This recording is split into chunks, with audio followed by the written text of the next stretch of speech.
একটা গ্রামে খুব গরিব এক রাখাল ছেলে ছিল। প্রতিদিন সে ভোরে গরু ছাগল নিয়ে মাঠে যেত।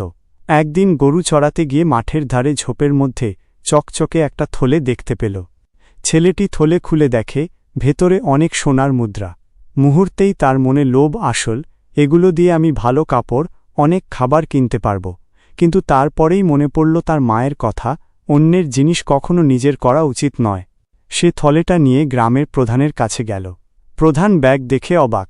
তিনি জানলেন এটা এক ধনী ব্যবসায়ীর হারানো টাকা। ব্যবসায়ী যখন গ্রামে ফিরে আসেন, প্রধান সব ফিরিয়ে দেন।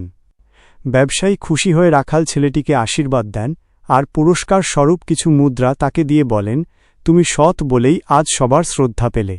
রাখাল ছেলে হাসল, তার বুক ভরে উঠল আনন্দে। সে বুঝল সততা সবচেয়ে বড় সম্পদ।